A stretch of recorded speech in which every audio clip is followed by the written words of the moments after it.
Hi everyone! This is me Cassandra the Explorer. Tayo na at mag-explore. Magandang buhay sa inyong lahat. Nandito tayo naman sa jewelry shop. Ito kasi yung investment ko kahit na mura-mura, kunti-kunti. Importante meron, o diba? Para meron tayong maipon.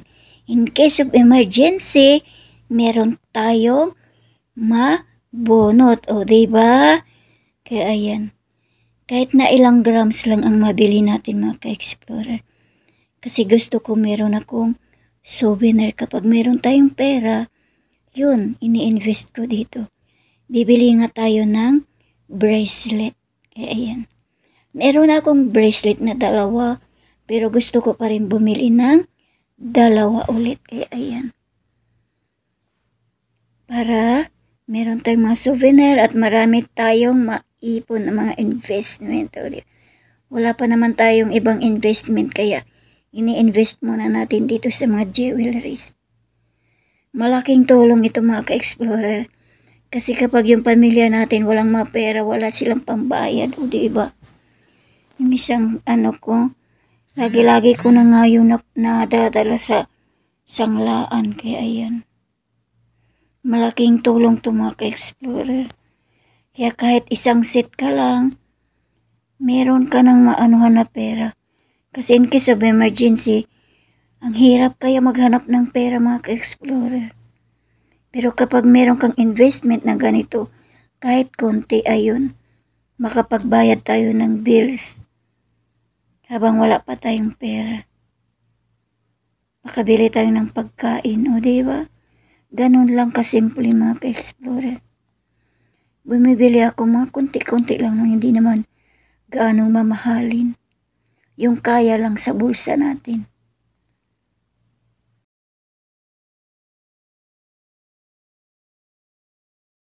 Titingin nga tayo mga ka-explorer. Kasi maghahanap tayo, marami tayong makikita mga magagandang mga jewelries. Ito yung one set mga ka-explorer. Meron ng hikaw, kulintas, meron sing-sing. Yung iba meron ding bracelet. Kaya ayan mga ka-explorer.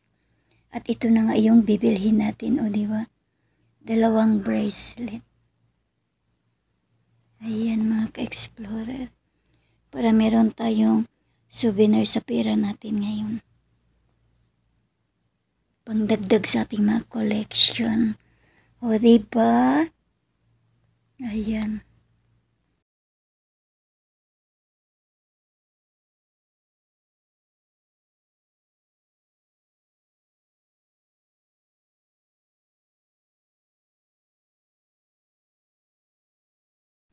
Natawa tuloy si kuya, alam nyo. Sabi ko merong discount. Discount naman kahit konti, o diba? Ayan na nga yung ating bracelet. Lalagay na sa box, o diba? Yan ang mga ka-explorer. Sobrang saya ko.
Natapos na nga tayo sa ating pag-shopping mga ka-explore. Dito naman tayo mag-mukbang.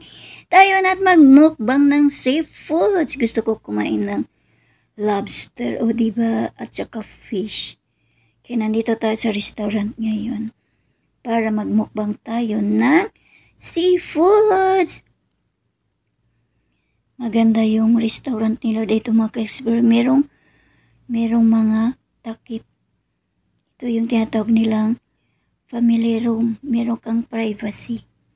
Hindi ka makikita sa labas. O diba? Kasi yung iba nakatakip yung mukha. Kaya pwede mong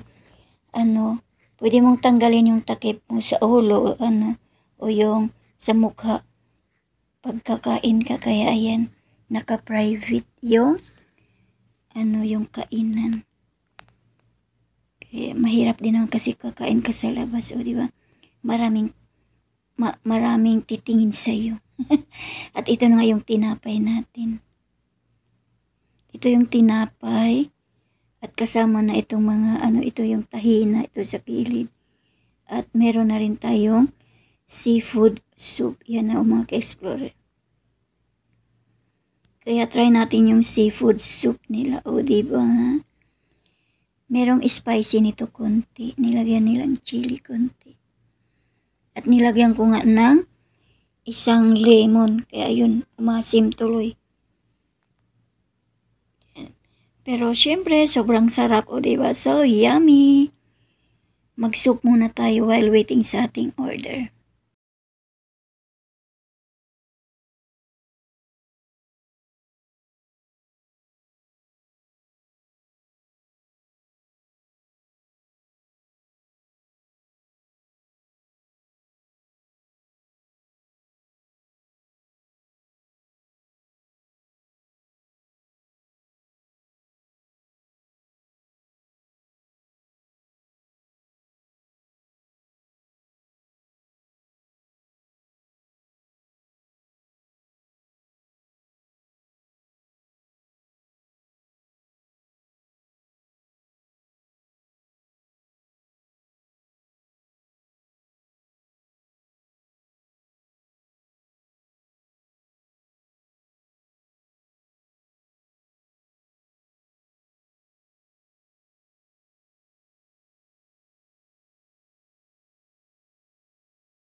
At ito na nga yung ating food mga ka-explorer. Oy, food is ready. Time to eat.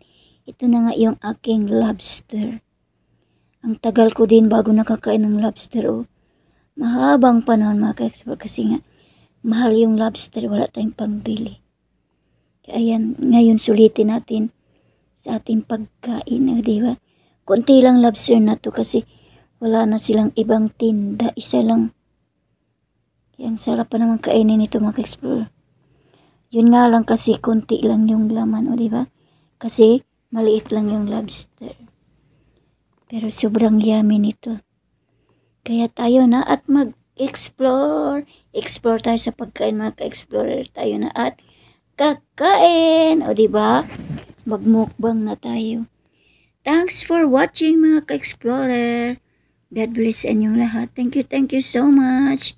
Ako'y kakain na kasi gutom na ako mga ka-explorer, o diba? Kaya maraming salamat. Hanggang sa muli.